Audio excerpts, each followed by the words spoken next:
Ele anda com a sua esposa, que está ali, e a sua filhinha, né? A Ana e a Alice, que estão aqui no nosso Piauí. Vamos orar pelo nosso irmão, antes de entregar aqui a palavra para ele. Senhor nosso Deus e Pai, mais uma vez pedimos ao Senhor que ilumine o teu servo Francisco Tourinho, para que o Espírito do Senhor fale por boca dele e para que a verdade e a doutrina santa seja ensinada com precisão essa noite, Senhor. Que toda a glória e todo louvor sejam dados a Ti somente, que o Teu servo possa ser usado como instrumento para a grandeza do Teu nome, Senhor, e para a edificação da Tua igreja. Assim nós te pedimos em nome de Cristo Jesus, o Salvador. Amém. E a palavra, meu irmão, Deus abençoe.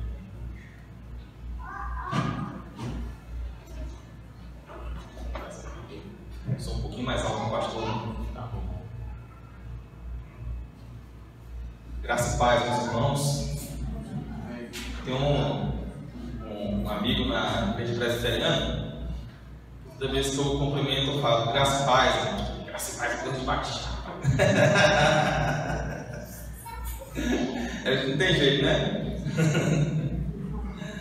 Hoje, nós falamos ontem a respeito do peso que nós temos, né, do tripé que nós utilizamos, que é a tradição, as escrituras e os argumentos da ordem da razão, ou seja, os argumentos racionais para defender o que nós cremos ser o correto na escritura, de acordo com uma teologia reformada. E tratamos então sobre muitos assuntos. Primeiro estabelecemos o problema, ou seja, Deus determina todas as coisas, que as pessoas são livres, e como resolver esse dilema, que não é algo fácil. Eu lembro que quando eu comecei a estudar sobre esse assunto, me detendo ali na seção 3.2 e na seção 3ª da Confissão de Fé de Westminster e da Confissão Batista de Londres, eu tive muitas dificuldades. O meu professor na época, o professor Carlos Alberto, ele realmente foi muito paciente comigo. Eu não entrava na minha cabeça, até que teve uma hora que deu aquele estalo, tive que reprogramar a minha mente, por assim dizer, para conseguir entender tudo que estava sendo ali ensinado. Mas depois que você entende, a gente começa a notar que realmente não é um bicho de 7 cabeças, né? Como nós gostamos de falar aqui. Porém, hoje nós temos um outro problema que nós já começamos a tratar dele ontem, principalmente porque teve algumas perguntas que foram feitas e a gente teve que adentrar nesse assunto, que é a respeito da vontade de Deus. Gera-se grandes problemas, né, quando nós falamos da vontade de Deus. Por quê? Deus, sendo onipotente e também sendo onisciente, tendo todos os recursos a seu dispor, é inconcebível pensar que alguma coisa aconteça que não seja da vontade de Deus. Lógico, ontem já estabelecemos que Deus decreta todas as coisas, determina todas as coisas, que nada foge da sua determinação. Ora, se nada foge da sua determinação, então tudo que acontece foi da determinação divina, logo, da vontade divina. E o problema que nasce aí então, e o pecado? Então, por que acontece? Por que pessoas pecam então? Será que é da vontade de Deus que as pessoas pequem? Esse é o nosso primeiro problema. E quando falamos de vontade divina, a vontade divina ela é o próprio Deus disposto. Não há uma distinção real nem formal entre a vontade de Deus e o próprio Deus. Não existe essa diferença. Essa diferença é apenas na ordem da razão, que nós chamamos, ou seja, a nossa concepção, para que a gente consiga estudar, divide-se didaticamente entre Deus e sua vontade. Mas, na realidade, não didaticamente, não existe uma distinção entre vontade de Deus e o próprio Deus. Tá? Isso porque Deus ele é absolutamente simples, ele é um espírito puro, de forma que tudo que Deus faz se identifica totalmente com ele. Não pode haver uma diferença entre aquilo que Deus faz e aquilo que ele é, como nós, por exemplo. A diferença daquilo que nós fazemos e aquilo que nós somos. Deus, não pode haver essa diferença em Deus, visto que a vontade de Deus ela é perfeitamente adequada ao seu intelecto. Logo, essa vontade divina, ela não pode, de forma alguma, se diferenciar do próprio Deus. Olha, se aquilo que ele faz, a vontade dele, é totalmente adequada ao intelecto, ou seja, se ela se identifica totalmente, então nós temos que uma coisa é igual a outra, né? Ou seja, ela não tem uma diferença real entre uma coisa e outra. Porém, Deus pode querer coisas de forma diferente.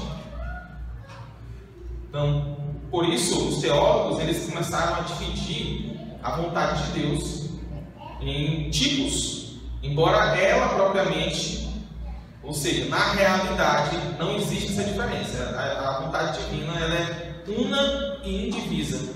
Mas para o estudo didático, ou seja, na ordem da razão, para a nossa concepção, e como a Escritura também foi escrita sob essa perspectiva, ou seja, o modo como nós vemos as coisas, muitas partes da Escritura estão assim, do modo como nós vemos as coisas. Então, se nós pegamos, por exemplo, a história de Abraão e Isaac, imagina só Deus dando uma ordem para Abraão e dizendo assim: Abraão, eu quero que tu sacrifique o teu filho, você vai ter que subir lá no monte e lá em cima não você vai matá-lo. Então, isso era ou não era da vontade de Deus? Quando ele pediu para que Abraão fizesse isso. Quando chegou lá em cima, não é isso não. Na verdade, eu quero agora o seguinte: vai pegar aquele cordeiro, vai colocar no lugar de Isaac, vai substituí-lo, e assim quem vai morrer vai ser o cordeiro, não vai ser mais Isaac, né? É um sinal da substituição penal, né? O cordeiro que substitui o homem que está ali para ser sacrificado. O salário do pecado é a morte, mas Cristo morre literalmente em nosso lugar. Sai um, entra o outro. Isso é um sinal da substituição penal, né? Como nós entendemos. Então fica essa pergunta, né? Se Deus então pode mudar de ideia, se ele disse que queria uma coisa e depois ele falou que queria outra, né? Podemos avaliar também o caso de Ezequias, do rei Ezequias, quando ele disse: Ezequias, vai morrer. E aí depois Ezequias clama, o profeta fala: ó, tu ganhou 15 anos de vida. O que aconteceu, será? Que Deus tinha determinado uma coisa, depois por conta da oração de Ezequias, ele muda de ideia e agora determinou outra coisa. Esse é o nosso problema. É um problema. Outro problema que nós temos está no versículo de Mateus e também em Lucas. Nós vamos abordar um estudo hoje a respeito disso também. Quando diz que Jerusalém, Jerusalém, que mata teus profetas, né? Quantas vezes eu quis juntar os teus filhinhos, mas tu não quiseste. Ora, como é que Deus quer uma coisa e parece não acontecer? Né? Ainda bem que pelo menos nós não temos o problema de pensar que Deus quer salvar todas as pessoas e não salva, né? Isso seria um outro problema. Alguém tem que resolver esse problema aí, mas não nós. Mas, então veja, há uma série de dificuldades que nós encontramos em passagens da Escritura quando nós falamos a respeito da vontade divina. Partamos então dos primeiros princípios. Devemos estabelecer aquilo que é verdade e ela é uma verdade inegociável. Primeiro, que Deus é onipotente. Significa dizer que Deus pode fazer tudo aquilo que é logicamente possível. Deus não pode fazer aquilo que não existe em mundo nenhum possível, tá? Então, por exemplo, Deus não pode criar uma pedra que Ele mesmo não possa levantar. Isso é algo impossível, porque isso não existe. Por quê? Porque contradições lógicas, elas não existem na realidade. Elas não fazem parte daquilo que nós podemos chamar de realidade, nem de uma realidade hipotética. É impossível. Então Deus não pode fazer esse tipo de coisa. Tá? Por quê? E agora nós vamos mais uma vez avançar nos nossos primeiros princípios. Existem coisas que são necessárias para Deus e outras que não são necessárias a Ele, mas que Ele faz também mesmo assim. Aquilo que é da própria natureza de Deus, nós chamamos de ciência de simples inteligência, né? ou ciência natural, é mais adequado, porque é natural de Deus aquilo. Então Deus, pelo próprio simples ato dele existir, nós já sabemos já que a lógica, por exemplo, ela deve existir. Por quê? Porque Deus tem uma mente. E ele, sendo racional, ele deve pensar logicamente.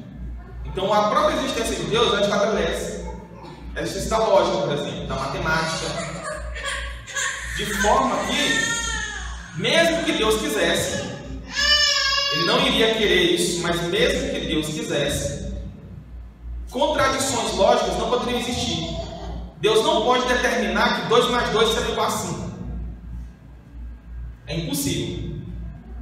Por quê? Porque a simples existência de Deus já estabelece que 2 mais 2 são igual a 4. Por quê? Porque a mente de Deus funciona de forma lógica. E a mente dele funcionando de forma lógica, operações matemáticas, a lógica e verdades necessárias já se advêm da própria existência dele. Por exemplo, existe a hipótese de Deus não existir? Não, não existe. E nem mesmo Deus pode fazer ele deixar de existir. Porque a vontade de Deus primeiro é a si mesmo, é voltada para si mesmo, depois para fora. Por isso que a Escritura diz que Deus não pode negar a si mesmo e que Ele jura por si mesmo, porque Deus primeiro se quer e depois quer os outros. Então, Ele nunca, jamais pode desejar a sua autodestruição, por exemplo. Então é impossível conceber um mundo possível, ou seja, uma existência em que Deus não exista. Veja, isso é uma verdade necessária. E esse querer de Deus, ele é um querer necessário. Ele quer e não pode não querer. Assim como Deus também quer o bem. Ele quer o bem, por quê? Porque Ele é o sumo bem. Então é necessário a Deus que Ele deseje sempre o bem. Sempre aquilo que é bom, que se identifique com Ele. Isso é uma vontade natural em Deus. Mas existem vontades positivas em Deus. O que é uma vontade positiva? É aquilo que Deus pode querer e pode não querer. É um exemplo.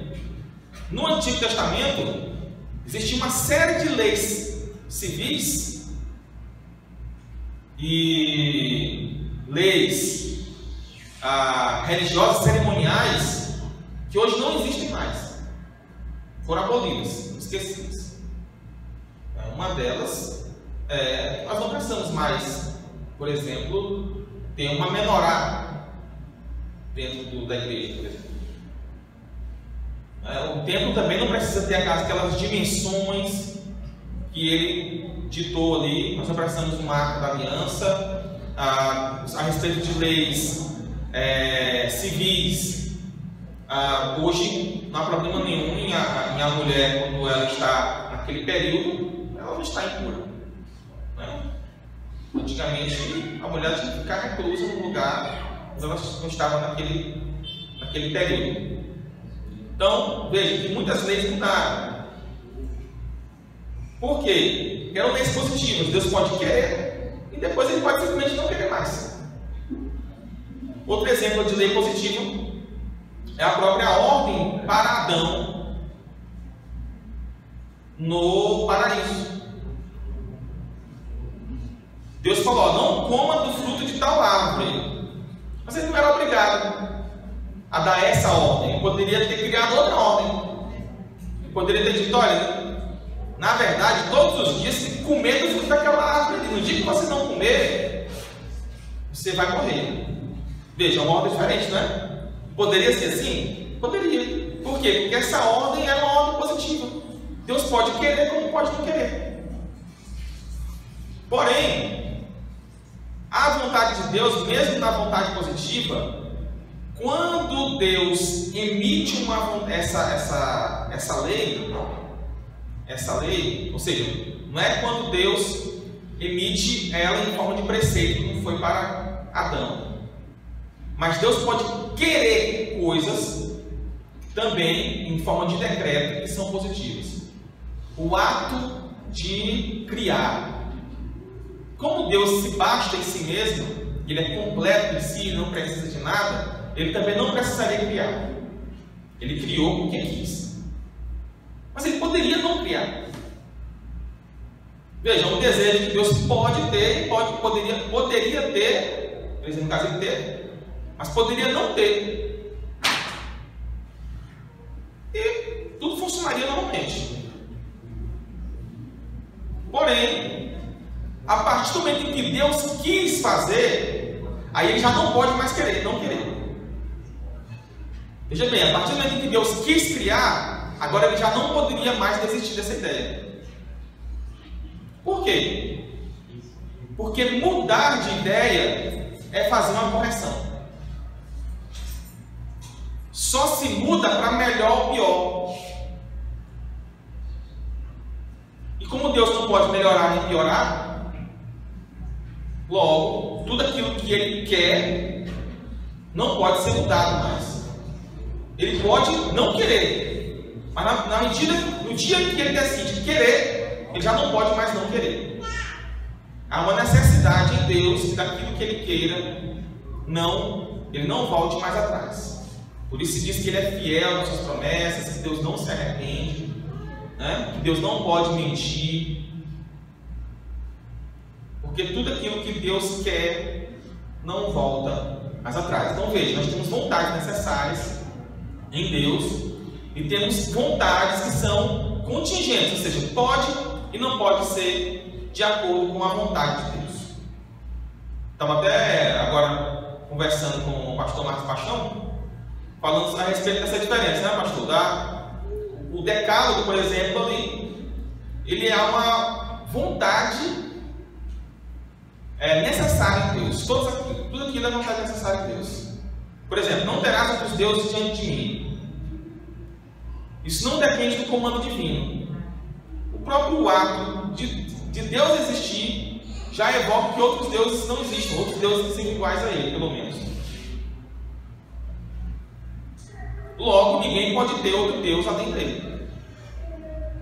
Aquele que cria para que aquele que foi criado o sirva. É sempre assim. Tá? Mas, avançando um pouco mais à frente, nós também podemos dividir a vontade de Deus, isso na ordem da razão, em vontade de preceito e vontade absoluta. Ou vontade decretiva. Alguns chamam vontade decretiva, outros chamam vontade absoluta, outros chamam vontade eficaz. E a vontade de preceito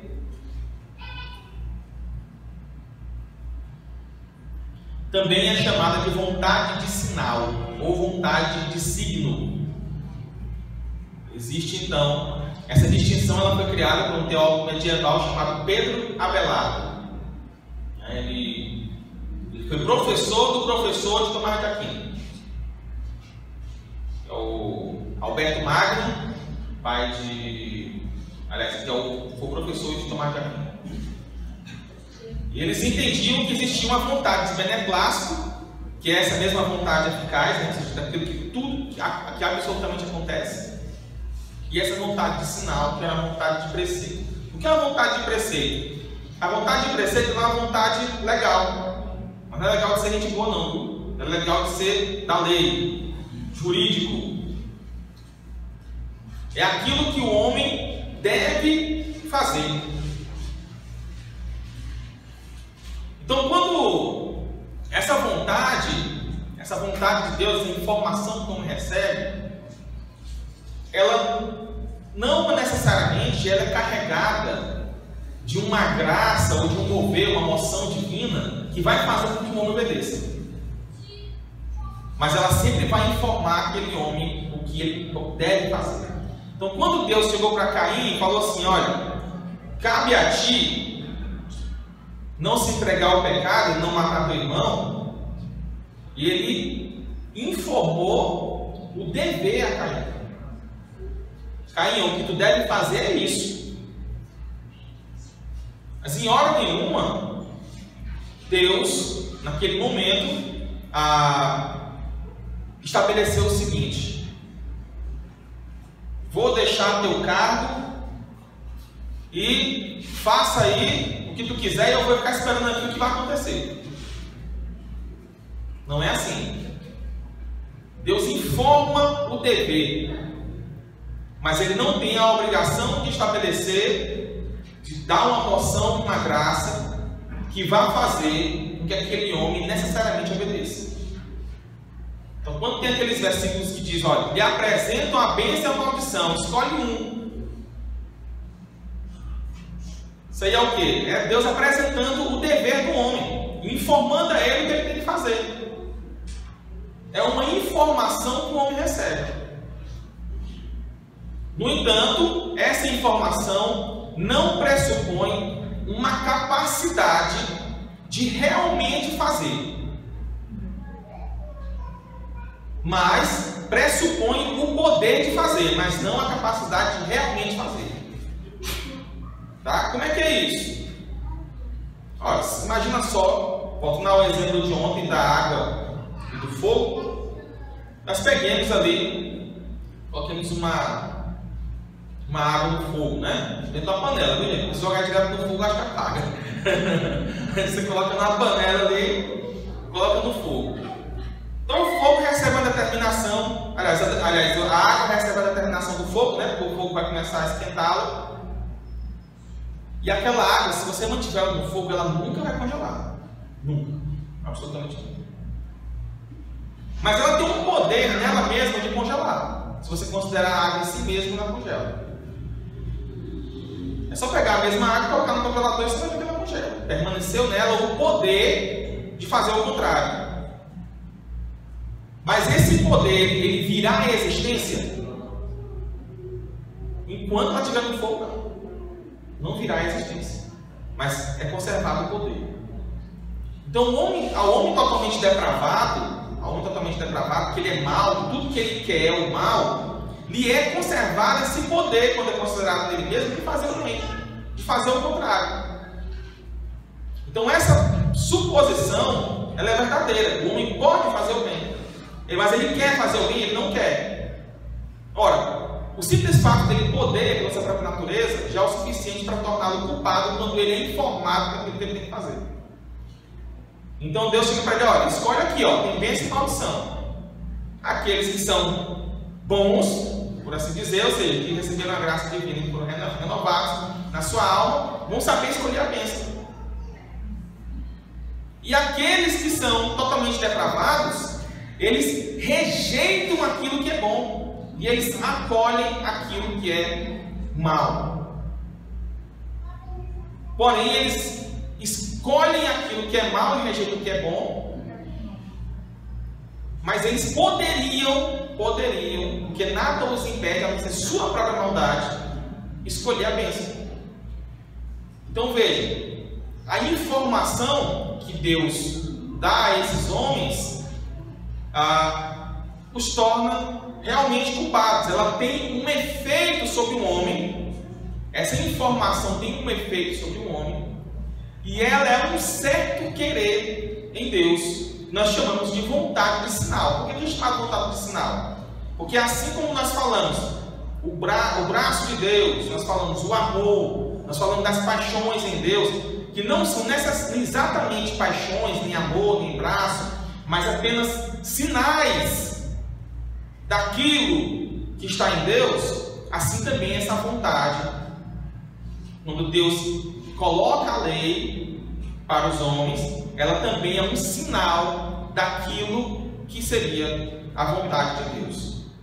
Tá? Eu sei que essa parte ela é um pouco confusa, mas eu ficaria muito feliz se a gente conseguir pelo menos entender que a vontade de preceito ela tem como objetivo informar o homem o seu dever.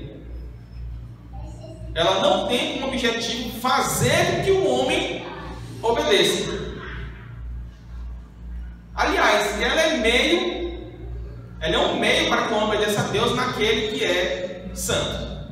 Aquele que é santo. O homem que é santo, às vezes ele comete alguns erros, mas ele vai ler a escritura ali e ele descobre que aquilo que ele fazia era errado. Aí ele começa a fazer certo. Não, rapaz, eu descobri que na escritura está assim. Por quê? Porque na escritura está todos os preceitos de Deus. E nós concordamos que nem todos aqueles que leem as escrituras a seguem.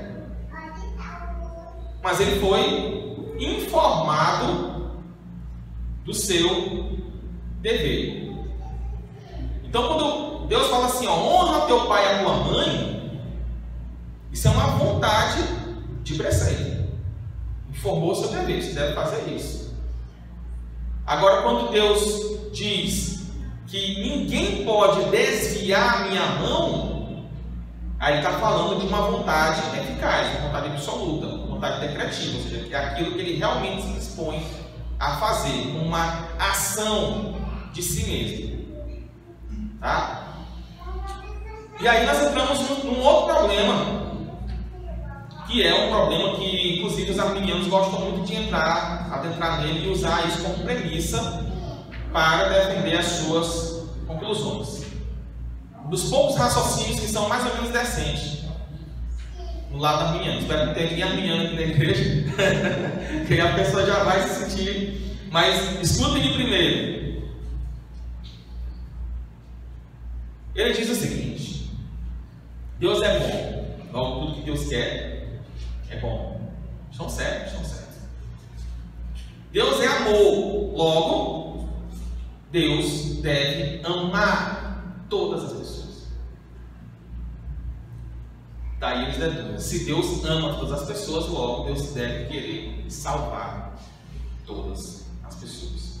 E assim eles justificam, não só na base da Escritura, mas também na ordem da razão.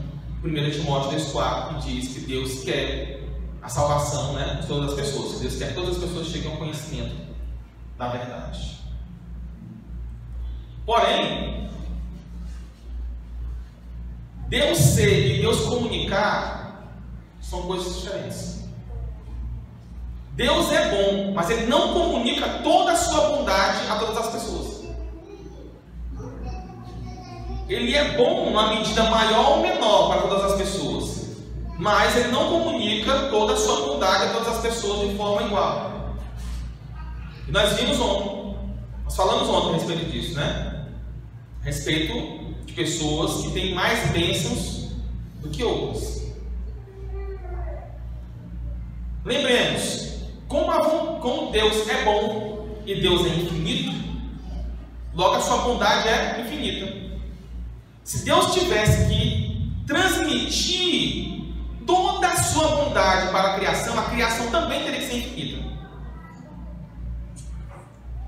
Porque se a criação ela é finita, sempre a comunicação da bondade de Deus vai estar limitada a um determinado ano.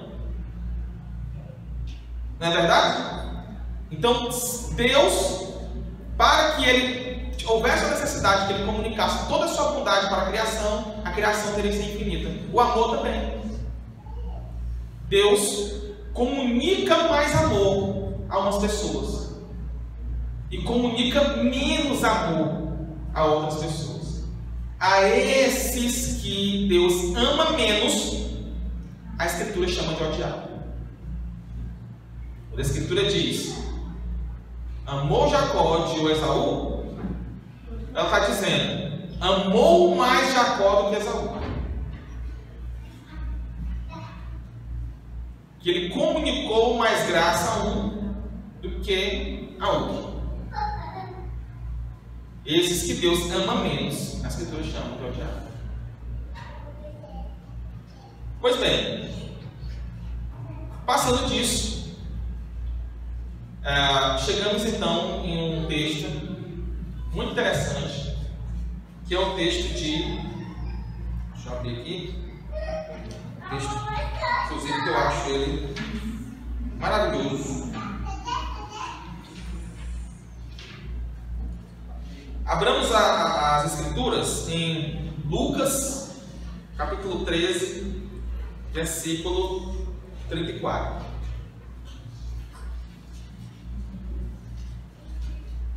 Se vocês conseguirem abrir nos dois lugares e ficar com eles abertos, os dois lugares abertos, será que dá?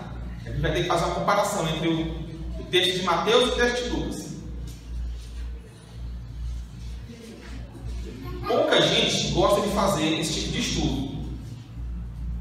Você pega... A maioria das escrituras hoje, ela vem com um auxílio.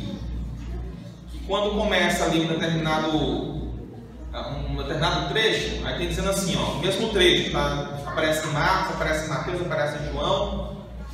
Então você lê aquele trecho, você vai nos outros também lendo o mesmo trecho. Por quê? Porque tem mais informação. Às vezes tem uma informação em um que não aparece no outro. E você consegue ter um relato completo da Escritura lendo todos os sinóticos, né? Aqueles que são paralelos. Mateus, Marcos, Lucas e João. Quem abriu em Lucas 13, versículo 34, pode abrir também em Mateus 23, versículo 37.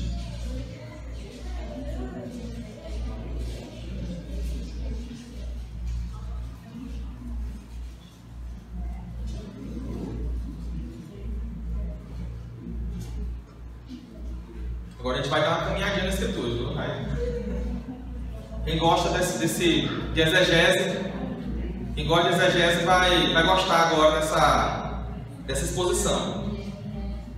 Para a gente sair um pouco da filosofia também, né? Não ficar muito filosófico. Então o texto ele vai dizer o seguinte: Jerusalém, Jerusalém, que mata os profetas e apedreja os que te são enviados. Quantas vezes quis eu ajudar os teus filhos, como galinha, os seus pintos debaixo das asas, que não quiseste. Aí Mateus 23, 27 vai dizer o seguinte: Jerusalém, Jerusalém, você que mata os profetas e apedreja os que lhes são enviados.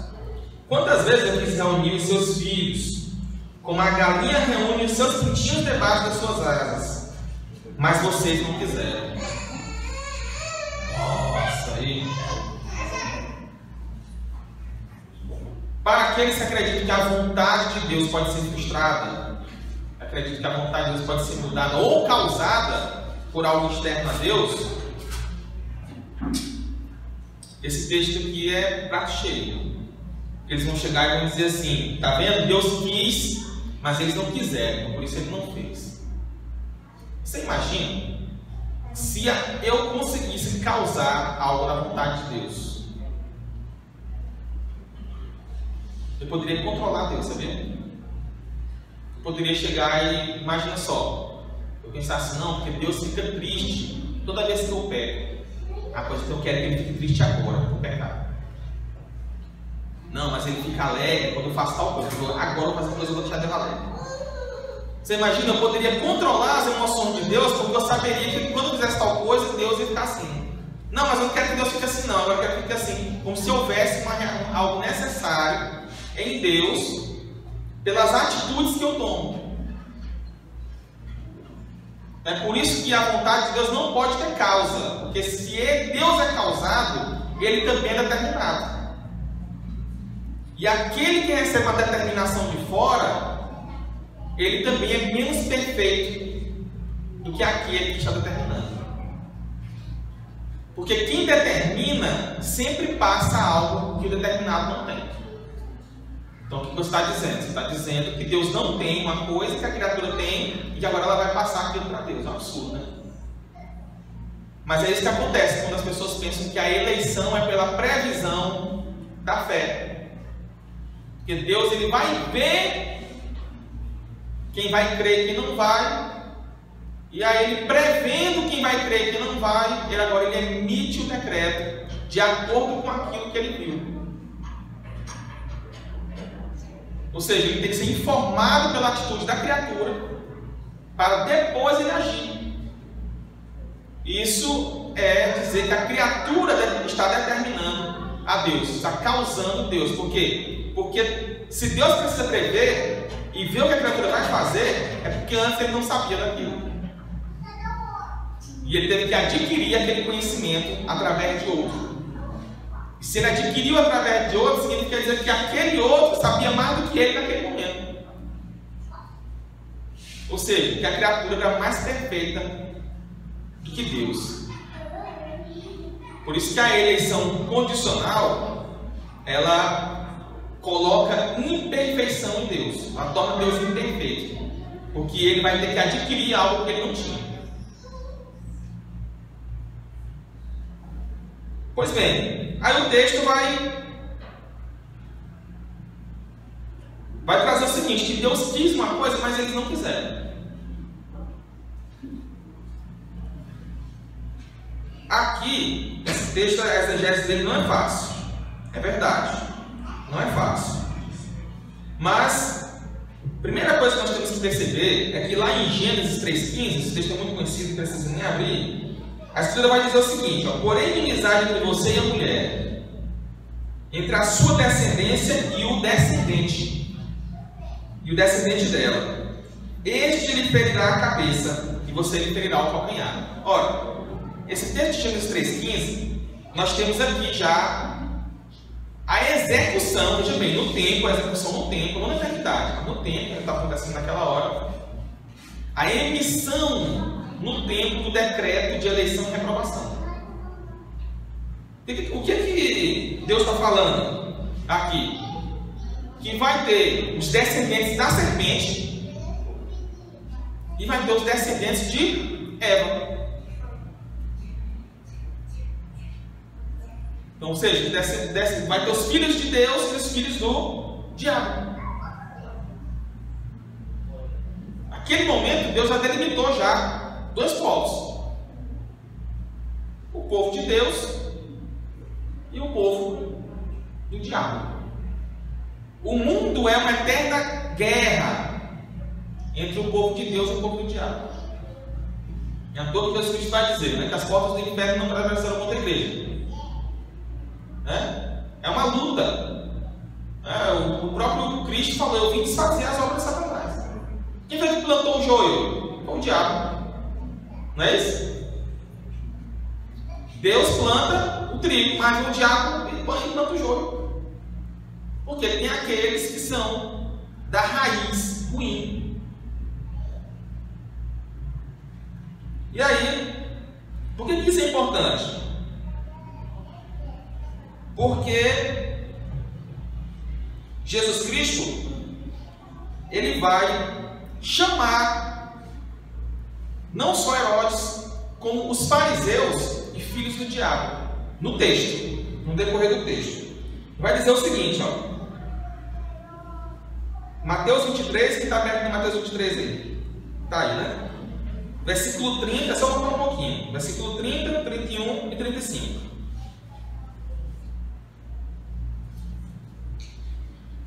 Vai dizer o seguinte: se tivéssemos vivido no tempo dos nossos antepassados, não teríamos tomado parte com eles no derramamento do sangue dos profetas.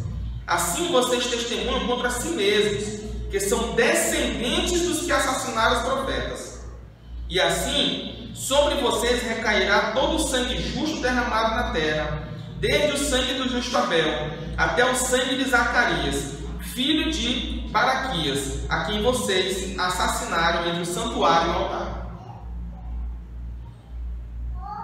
No texto de Lucas, Aliás, um pouquinho no versículo 33, nós pulamos aqui, Jesus Cristo vai chamar ele de serpentes, raça de víboras. Aí depois no 27, antes do 27, o chamam de cegos. Aliás, hipócritas. No 26, chamam de cegos. No versículo 17, chamam de insensatos. E depois ele vai dizer: olha, vocês perseguiram os filhos de Deus desde os nossos antepassados até agora. Ou seja, vocês perseguem os profetas. Então Jesus Cristo está falando: olha, vocês perseguem os profetas. Está falando para quem? Os fariseus aqui, os líderes religiosos. Veja bem, do versículo 17 até o 35, é o texto inteiro de Jesus Cristo dando uma série de adjetivos ruins para os fariseus. Ele está conversando com os fariseus. Ele está dizendo: vocês são assassinos de profetas. E aí, ele culmina no versículo 37 dizendo: Jerusalém, Jerusalém, que mata os seus profetas. Quem é Jerusalém? São os líderes religiosos.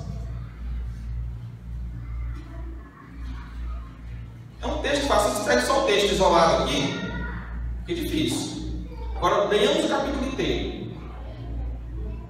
Então, o próprio Cristo aqui, ele vai falar abertamente: vocês testemunham contra si mesmos que são descendentes do que assassinaram os profetas.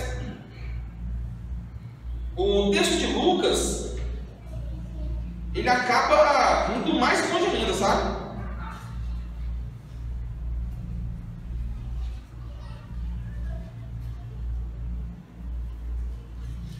Porque o texto de Lucas, ele diz o seguinte, no versículo 32: Jerusalém que apedreja de mata os profetas.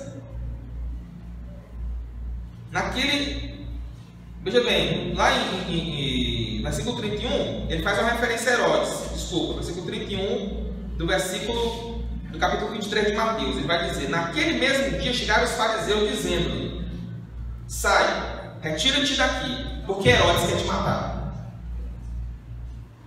E aí, Cristo tem uma discussão e fala o seguinte: por isso eis que vos envio profetas, sábios e escribas, e a uns matareis e crucificareis, e a outros açoitareis das vossas sinagogas, e perseguireis de cidade em cidade. Cada texto desse daqui é só ir descendo. E vocês verão que os assassinos são os fariseus e Herodes. Eles chamam Jerusalém, Jerusalém, que mata os seus profetas. Quantas vezes eu quis juntar os seus filhos? Ele não diz Jerusalém, Jerusalém, que mata os seus profetas. Quantas vezes eu quis te juntar e não consegui, e você não quis? Não era Jerusalém que ele queria juntar, ele queria juntar os filhos de Jerusalém. E não foram os filhos de Jerusalém que não quiseram, foram os pais, foram os líderes religiosos. Os líderes religiosos é que não quiseram que os seus filhos se juntassem para perto de Deus. E aí a pergunta que pode vir é a seguinte: mas então mesmo assim eles impediram a vontade de Deus de ser feita, né? Se eles não quiseram, porque depois Jesus vai dizer: vocês são cegos guiando cego. Ele fala: vocês são cegos guiando cego. Ou seja, fazendo essa referência de que os líderes religiosos estavam levando os seus seguidores para o inferno, porque era um cego guiando cego. E às vezes a gente pensa assim, né? A gente começa a pensar: eu acho que a vontade de Deus então não foi feita, mesmo que Deus não tivesse, já recebi essa objeção já, mesmo que Deus não estivesse falando diretamente de Jerusalém, mas sim dos filhos, né? Ou seja, nós estávamos falando dos líderes, nós estávamos falando dos filhos, ainda assim a vontade de Deus não foi feita, porque eles impediram aquelas pessoas de ouvir, eles impediram, né? Ou seja, não chegou ao fim. E as pessoas, elas não levam em conta que essa conversa, ela foi um pouquinho, basicamente ali, na mesma semana da morte de Nosso Senhor. Herodes já procurava matar já. Os fariseus estavam todo mundo querendo matar Jesus.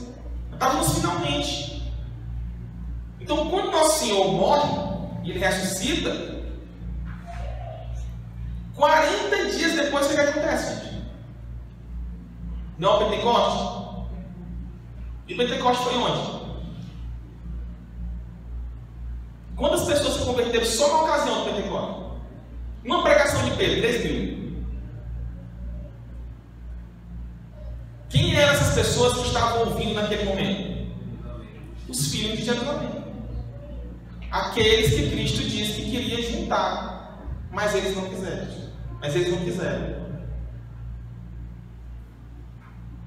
Outra pergunta que pode surgir: por que Cristo então lamentou? Se ele sabia que no futuro aquele povo iria ser convertido. Porque Cristo, ele não agia e pensava como Deus o tempo inteiro. Imagina só, Jesus Cristo acabando de nascer, e ele lá, bebezinho lá, e olhando para o pai dele, para a mãe dele, e pensando em coisas teológicas, não faça isso não. Imagina só a mente de Cristo funcionando dentro do bebezinho, né? E a Escritura vai dizer claramente que Cristo crescia em graça e sabedoria. Então, o Pai, o Deus Todo-Poderoso, Ele, por vezes,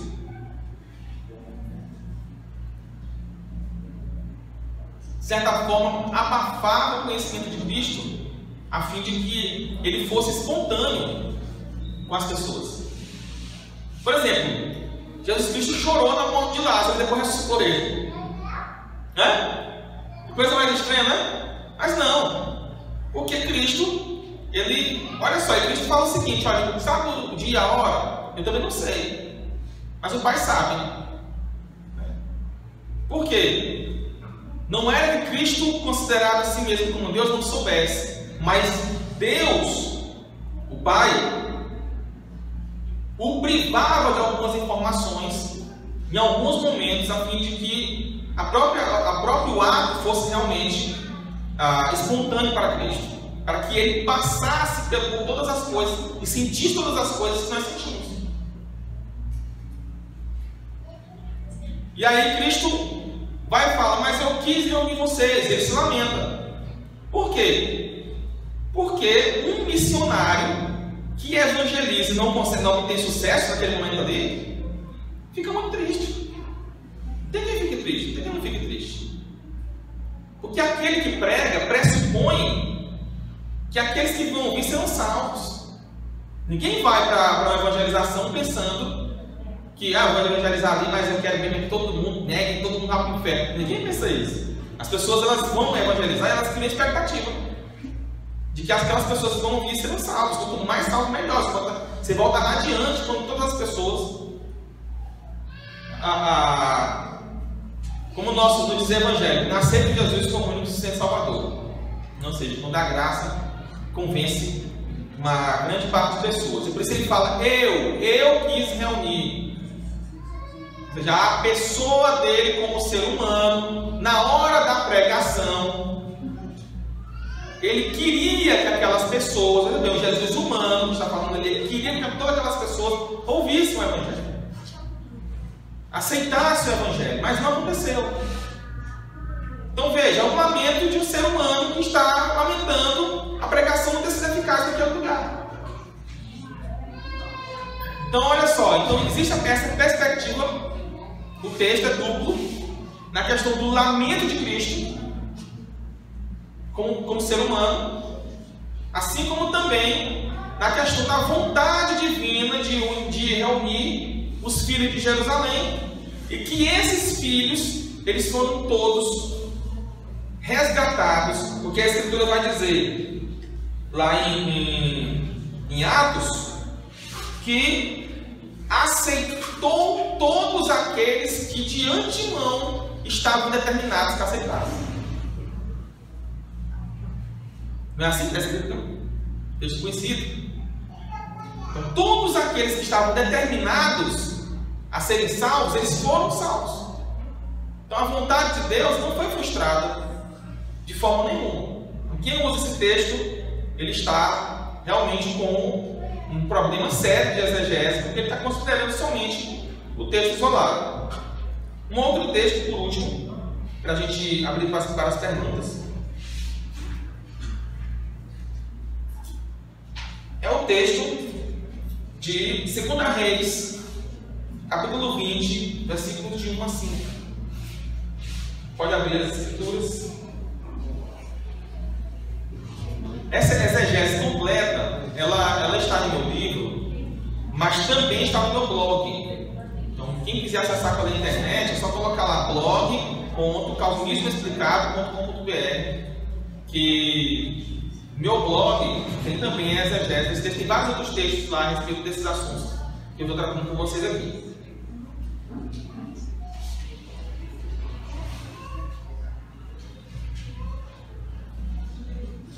Então, olha só.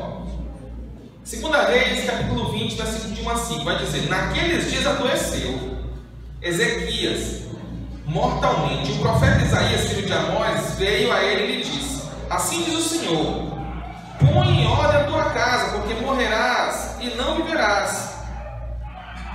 Então virou o rosto para a parede e orou ao Senhor, dizendo: ah, Senhor, suplico-te lembrar de que andei diante de ti em verdade, com coração perfeito, e fiz o que era bom aos teus olhos. E chorou Ezequias muitíssimo. Sucedeu, pois, que, não havendo Isaías ainda saído do meio do pátio, veio a ele a palavra do Senhor, dizendo: volta e diz a Ezequias, capitão do meu povo, assim diz o Senhor, o Deus de Davi teu pai: ouvi a tua oração e as tuas lágrimas, eis que te sararei. Ao terceiro dia subirás à casa do Senhor. Olha só que maravilha, né? Aqui nós temos um texto que trata sobre a necessidade da oração, a necessidade de nós orarmos, e como a oração pode mudar realmente as coisas, quando isso visto da nossa perspectiva. Como é importante orar. Há um texto que fala sobre a necessidade da oração.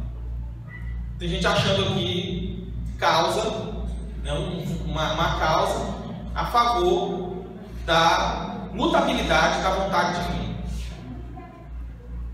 Só que o texto também não trata disso. O texto não afirma isso. O texto, ele é narrado em terceira pessoa.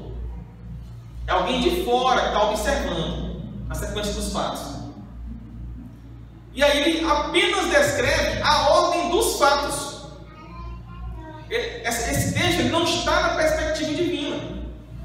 Ele não está falando do Deus que tudo já conhece muito antes de acontecer.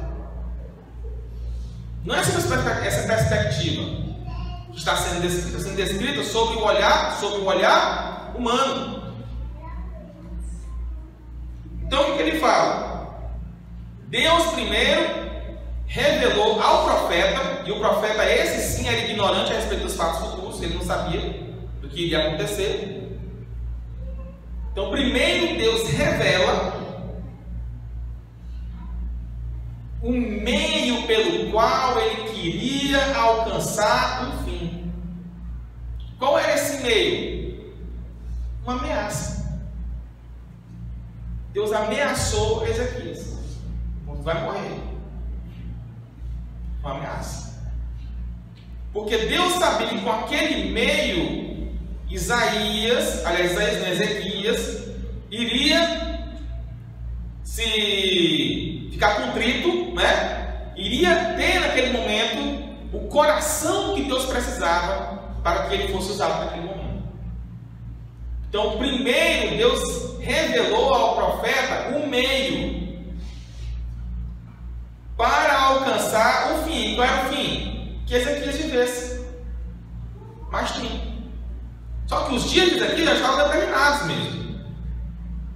Mas na mente do Ezequias, que era ignorante a respeito da sua própria vida, sobre o seu futuro, assim como todos nós,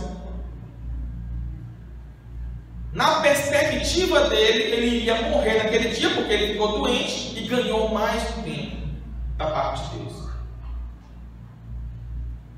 Agora é inconcebível você falar daquele que já sabe o futuro, pensar que ele achou, não.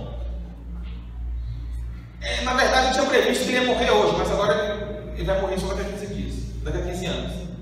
Está dizendo que Deus errou na previsão dele. Até aquele acontecimento, até aquele evento acontecer. E uma das provas,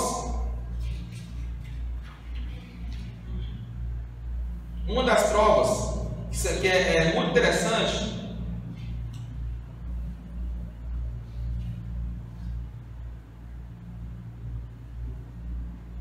uma das provas de que é verdade, ou seja, que Cristo, Deus não mudou de ideia, jamais, é que o filho de Ezequias, Manassés, ele é ascendente de Cristo.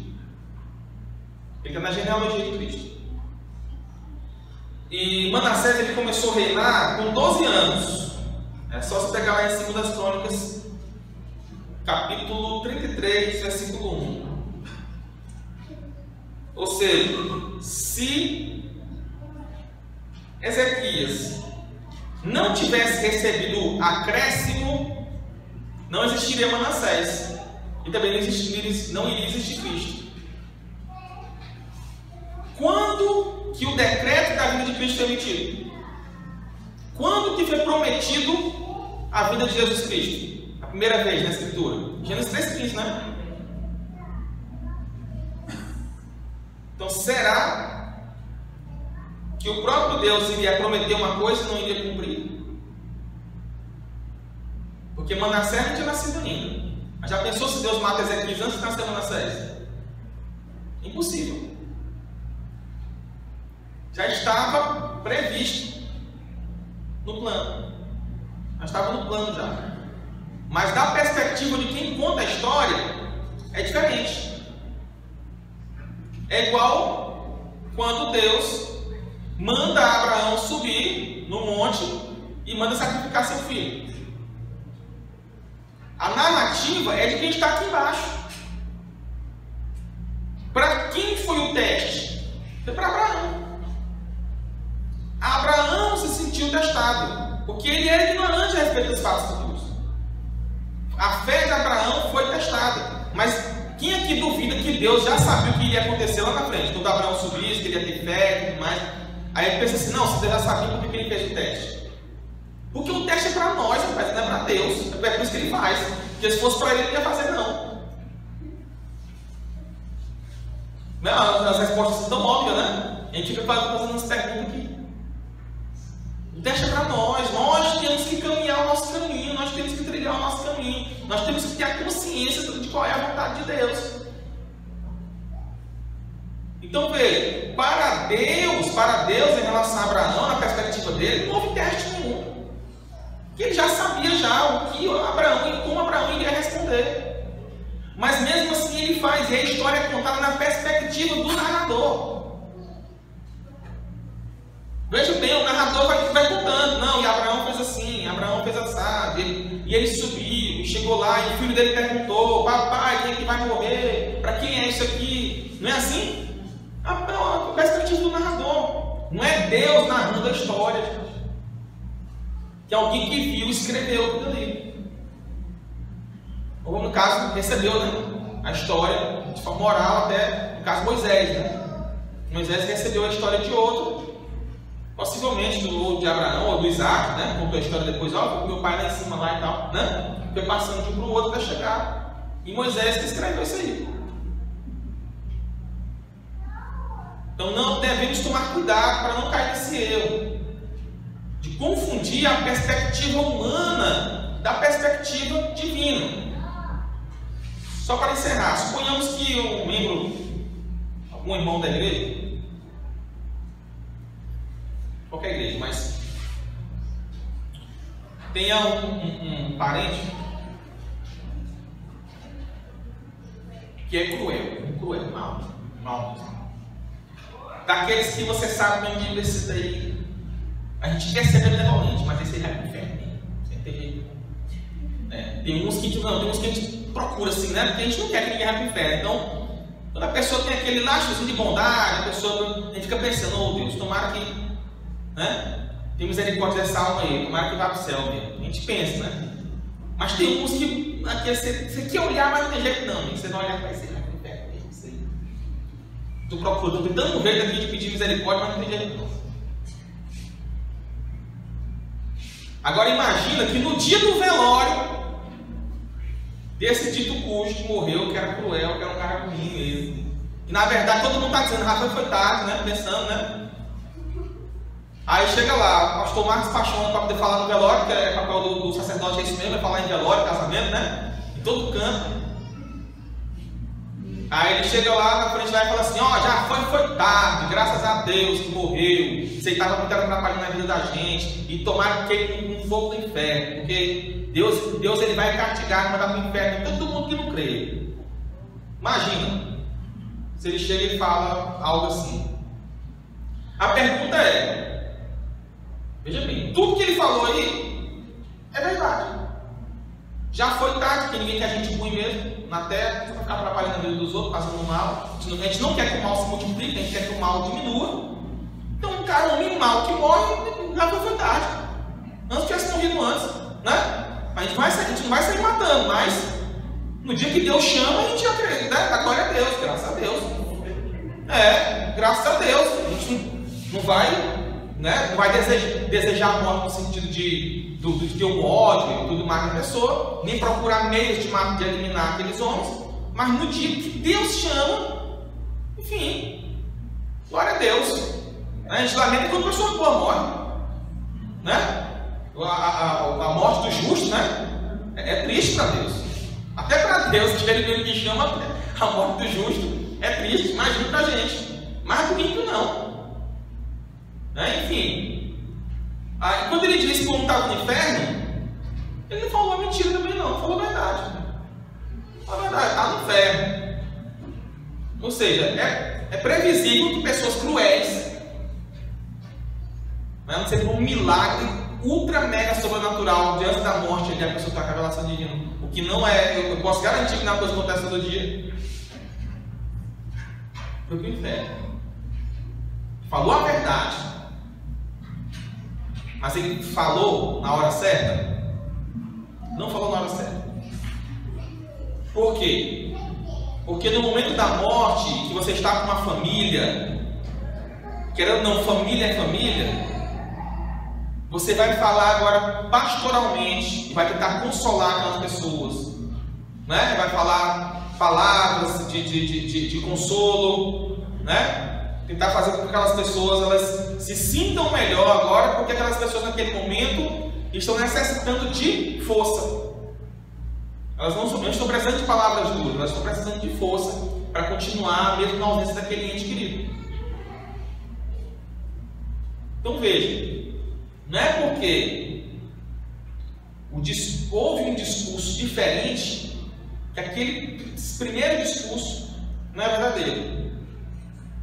Mas há um discurso sobre um olhar pastoral e há um discurso sobre um olhar teológico. Porque o olhar teológico é esse, a fé. E o olhar pastoral? Ô, meu irmão, é uma pena. Deus, tenha força, Deus quer que você seja forte. Não é diferente? E os dois discursos são verdadeiros? São, mas são duas perspectivas diferentes. Então a Escritura muitas vezes chega e diz assim, olha, se você não se manter de pé, tome cuidado para você não cair, né? A Escritura fala. Algumas vezes dá a entender, olha só, aqueles que perseverarem até o fim serão salvos. Se não perseverar, não vai ser salvo. Mas isso é uma admoestação pastoral. Quem está escrevendo, não está escrevendo na perspectiva de Deus. A pessoa, Deus mesmo olhando para ti e dizendo assim, se tu perseverar, tu vai para o céu. Se tu não perseverar, tu vai para o inferno. E esse se, o que é esse se? Quando eu digo assim, ó, se algo acontecer, se algo não acontecer, o que é o se? O se é uma indeterminação que evoca a minha ignorância. Porque como eu não sei do que vai acontecer, eu digo, olha, mas se acontecer assim, a gente faz isso. Se acontecer de outro jeito, a gente faz assim. Então, para Deus não existe se. Porque Deus não é ignorante de nada. Não existe se para Deus. Então, quando a Escritura fala se você perseverar até o fim, será salvo, e se você não perseverar até o fim, você irá para o inferno, isso pressupõe a ignorância do ouvinte e daquele que fala, no caso, o apóstolo. Porque como eles não são oniscientes, prescientes do que vai acontecer, e daqueles que vão perseverar até o fim, é preciso que pressupõe essa ignorância e, hipoteticamente, você apresente para ele qual é o destino dele, caso ele escolha uma coisa ou outra. Porque eles não sabem. Aí o que o indivíduo faz? O indivíduo pega esse texto e ele diz assim, tá vendo? A salvação pode se perder. Ou seja, o Deus realmente salva e Deus realmente dessalva o homem que crê e depois ele descrê. Por quê? Porque ele pensa que ele confunde algo que é feito da perspectiva humana. Aí ele pega aquele trecho falar da perspectiva humana e joga lá para cima, atribuindo a Deus todas as ignorâncias que o ser humano tem. Olha que absurdo essa interpretação. Não é? Então a mesma coisa acontece com o texto de Ezequias. É um texto que ele é baseado, ele pressupõe a ignorância de Ezequias, que não sabia o tanto tempo que ia viver, pressupõe a ignorância do profeta, que também não sabia, que recebeu a revelação, a próprio discípulo que recebeu a revelação de supetão ali, na hora que recebeu a revelação, ele sabia um pouquinho mais que Ezequias só, mas ele era tão ignorante quanto. Aí o texto pressupõe a ignorância de todos os personagens, e eles pegam essa ignorância dos personagens e colocam em Deus. Não, é porque como ele não sabia, Deus também não sabia nada. Pensando, engraçado, cada vez que eu falo isso, eu fico pensando assim. E, às vezes eu acho absurdo, aí eu falo outra vez, eu explico essa mesma história, aí me dá mais raiva ainda. Eu penso que ele pensa, não é possível, não é possível. Eu não gosto nem de repetir essa história. Então, pastor, as perguntas no final só? Pois pronto.